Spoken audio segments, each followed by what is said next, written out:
हम लोग जो आज डिस्कस करने जा रहे हैं क्वेश्चन टाइप जो है हमारा इलेक्ट्रोकेमिस्ट्री का स्टैंडर्ड इनॉट सेट का जो कैलकुलेशन करने वाले हैं। तो हमारा टॉपिक है कैलकुलेशन ऑफ इनॉट सेल। इनॉट सेल जो हमारे इलेक्ट्रोकेमिस्ट्री के अंदर जो हम निकालने वाले हैं, ईएमएफ निकालने वाले हैं, basically standard EMF of the cell. तो क्वेश्चन टाइप इससे पहले वाला देखें। अब यहाँ पर क्वेश्चन का रिएक्शन कुछ इस तरीके से दिया रहेगा।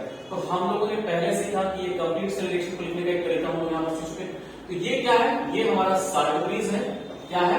साल्टब्रिज for the maintaining of the electrical neutrality. Electrical cell में पढ़े तो यहाँ पर एक ध्यान रखिए कि लेफ्ट साइड इसे कहा गया और इधर क्या कहा गया? Right side.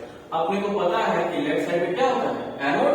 तो हम लोगों ने सीखा था LOAN लोन वाले ट्रिक से हम लोगों ने किया। यहाँ पर लेफ्ट साइड में एनोड है, वहां ऑक्सीडेशन हो रहा है और वहां ध्यान रखना पड़ेगा कि राइट साइड में क्या होने वाला है कि रिडक्शन। वो हम लोग कैथोड राइट साइड में हम लोग पढ़ चुके हैं, ठीक है ना। आइए क्वेश्चन में ध्यान देते हैं कि निकेल यहाँ पर जो है Ni+2 1 दिया हुआ है और यहाँ पर Cu+2, यहाँ पर Cu और इस तरह से क्वेश्चन में दे रखा है आपका वैल्यूज।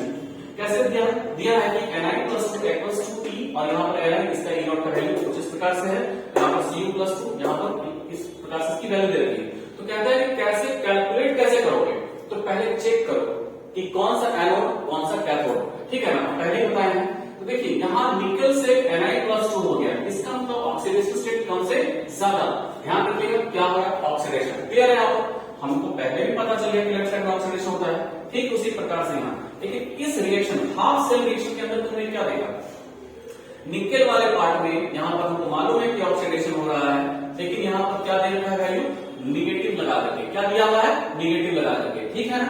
तो एक चीज बताइए, एक चीज हमको सिंपल सा बताइए कि यहाँ पर जितने भी टर्म्स लिखने हैं हम लोगों को कि ऑक्सीडेशन वाले टर्म में सबको क्या करना है? हम लोग एसआरपी के टर्म में ही लिखना पड़ेगा ना।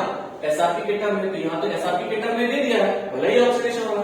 तो क्या यहाँ एसआरपी लिखते वक्त एनोड के लिए हमें जरूरत पड़ेगी क्या साइन चेंज करने की? नहीं ना पड़ेगी। तो यहाँ पर एज इट इज वैल्यू मैंने लिखा है यहाँ पर -0.55 वैल्यू, ठीक है।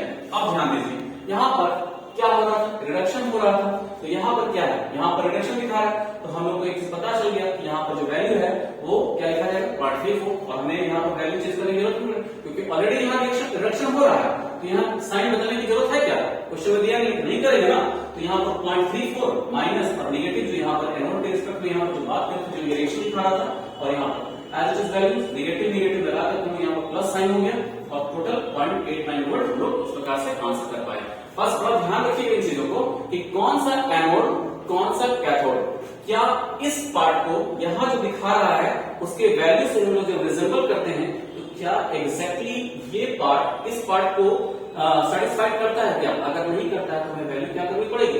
एसआरपी = एसओपी के टर्म में लिखना पड़ेगा, ठीक है ना। और अगर वो एज इट इज यहाँ पर रिडक्शन दिखा रहा है, यहाँ रिडक्शन हो रही है, तो यहाँ पर वैल्यू यहाँ पर किसी भी तरह का साइन नहीं, इसको साइन बदलने की जरूरत नहीं है। और इस प्रकार से एक तो वो कॉन्सेप्ट हमारा और दूसरा कॉन्सेप्ट ये फॉर्मूला E0 से equal to E0 cathode and anode का लगा करके एसआरपी के टर्म में कैलकुलेशन कर लेंगे आंसर। Thank you.